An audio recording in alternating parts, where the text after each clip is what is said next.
Here we go, people. We're back. Today we're going to be taking a look at my hike film that I just put out a couple days ago. I took a bit of a experimentation to try to emulate a 16mm film look, and this video we're going to be reverse engineering it. So here we go. Let's go. All right, so here we are in Resolve, and this is my project file here. This is just a broad view of essentially all the clips here. We'll turn the sound off here. But yeah, so essentially what I did for this, first of all, there's a couple things you have to realize about emulating film is that you want texture and you want softness. You want to avoid crispiness as much as you can because film just isn't very sharp. There's still detail, but there isn't crispiness, if that makes sense. So if you zoom in here, if I pull this up to full screen, you can see that there's still detail. You can see all the little details in the trees, but there is not, it's not overall like too crispy, you see what I'm saying? And there's a couple ways that we'll do that, but we'll break that down as we go. So essentially, a lot of this is doing the, one is the color. It's taking the color of the pocket and then mapping that to a print film emulation, and there's a couple other things down that line. And then there's adding that texture and that softness to it. So before I even loaded this into Resolve, I knew I wanted to do a 16mm look on this hike film, so I knew right away I didn't want to shoot this on a modern lens. I wanted to shoot this on kind of some older glass, so we're shooting this on the FD 35mm f2, and so that was able to give, it's naturally some softer glass, so I was able to get a little more of that kind of softer, kind of blooming effect out of the lens, and then I did that even more by adding the Black Pro Mist 1/8 strength, yeah. So, and that added a little bit of that kind of, it just lessened the contrast and diffused the image. I like to do that over just generally most of my images that I do. So let's actually just take a clip here. I'm just gonna drag a fresh clip and we're just gonna start from scratch.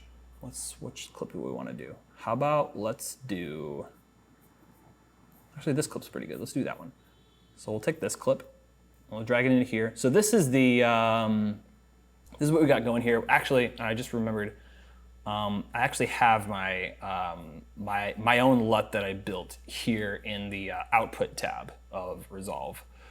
So that way, at the end of the node tree, it's like the last thing that happens before it goes to export.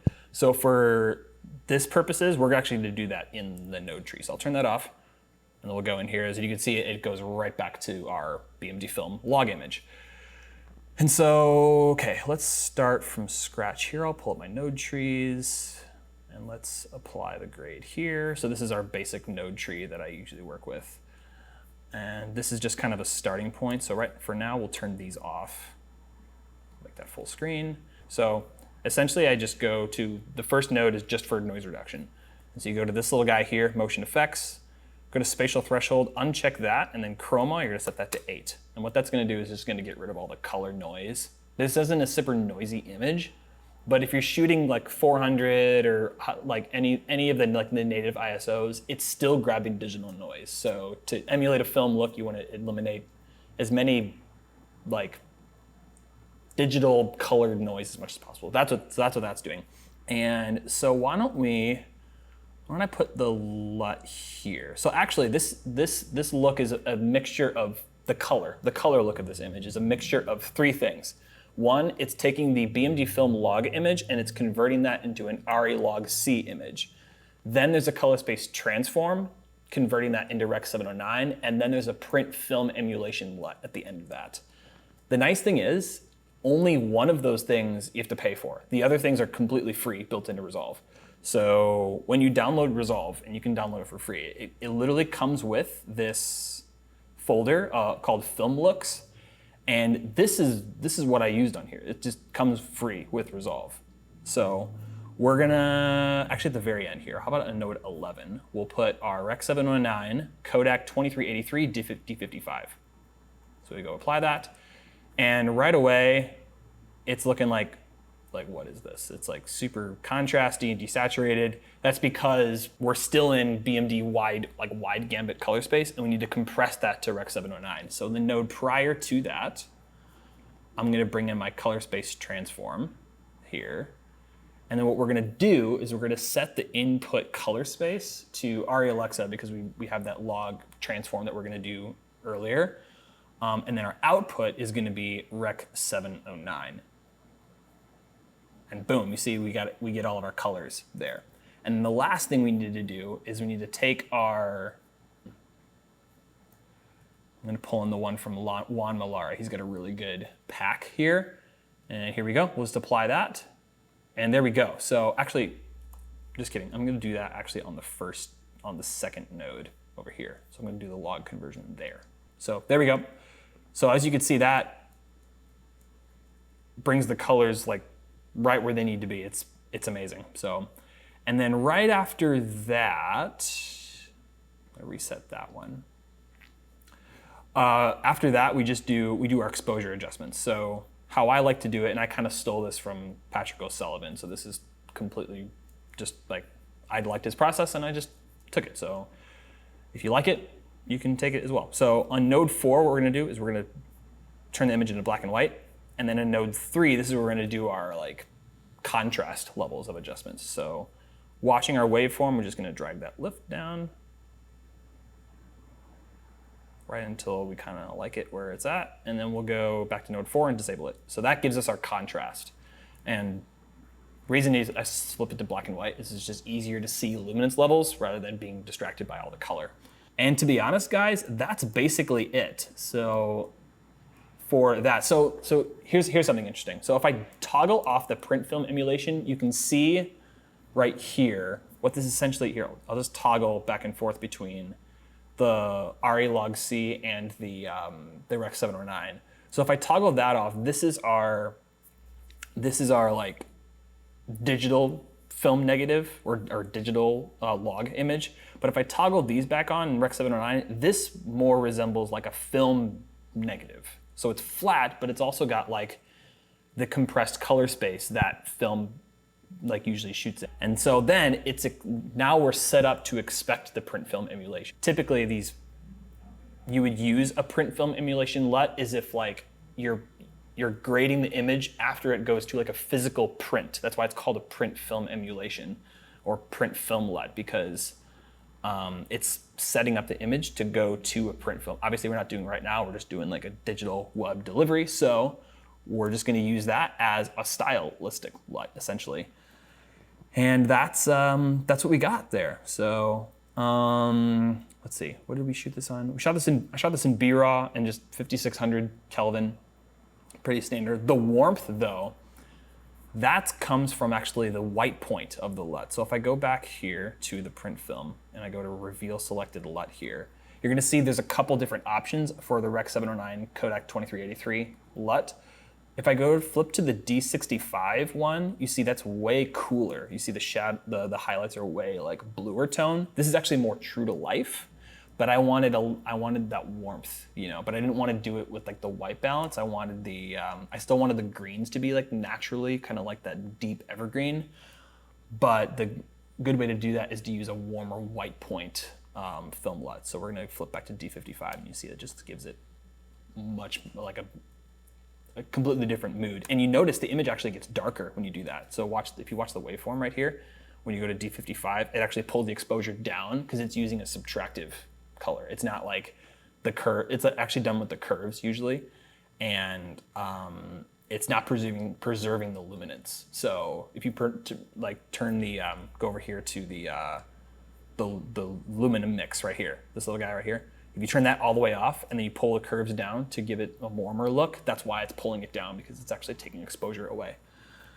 So that's how we get our color. It's pretty simple. I'll link Juan Malara's Pocket 6K to Alexa log C LUT essentially down below.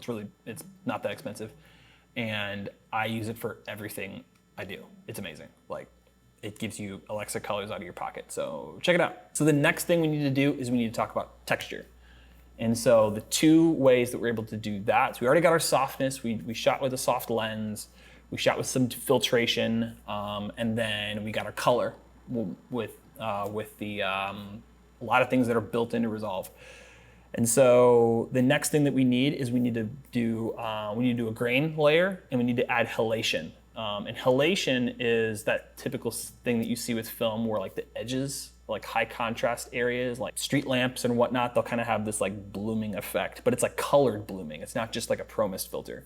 And so I found this power grade online that I just pulled in, but we'll break it down and we'll see exactly what's going on here. So if I toggle that on, if I zoom in here, you can kind of see what it's doing here on the kind of the top of the mountain here. If I toggle that on and off, you can see it's like kind of had this like kind of this orange bleed over to the, actually, there's another image that I did where you can kind of see it a little bit better. Right here. Oh, I gotta turn my light back on. Hang on, 1 second. And so there you can really see it. You see those tree branches there? The halation's really bleeding over there. So yeah, let's figure out. So let's just break this down then. Essentially what's happening is there's another color space transform, which is transforming our film image into linear color space, which is how the sensor naturally sees light, which looks like that. And it looks gross and super high contrast and doesn't look good, but it's fine because we're gonna transfer it back into log after that. But what's happening in the middle here is we're working within a linear space. I don't know exactly why it works like this, but it just does. So what this is doing is there's a layer mixer, and this is going down below this node here has nothing going on in it. But down below here on the layer on top of the null node is we have our curves, which essentially compresses the whole image but lifts up just the little top portion. So it's only affecting like the top part of this image. And as you can see here, that's actually like, it's crushing the image to only affect like the high, like bringing everything down and then only affecting like the really bright parts of the image. And then you go over here to the blur tab, and then what this does is it actually unchecks the color, like the RGB mixer of the blur, and it's blurring just the green and just the red channels, which gives you that kind of orangey glow blur of like just the high contrast areas, which is a way that you're able to get like a halation effect. It's not super accurate to like actually how film like halates, because film only really like displays halation when a light source is like directly shining into it. If it's just high contrast but it's like a soft source, it really doesn't do that. But this effect like will do that. So just keep that in mind. Maybe we'll need to like power window it or something. So just to kind of control a little bit more, but it gets you most of the way there. And then the last part is gonna be your grain layer. Now Resolve has some grain layers built in, but personally, I really like Ezra Cohen's 35 millimeter grain scans. He actually took real 35 millimeter film against plates and scanned it. Completely random texture and like all this different little stuff. It's not too much, but it's just enough to give you that effect. And I think he's got a couple different, like he's got medium, fine, and coarse. I used the medium one at like 60%.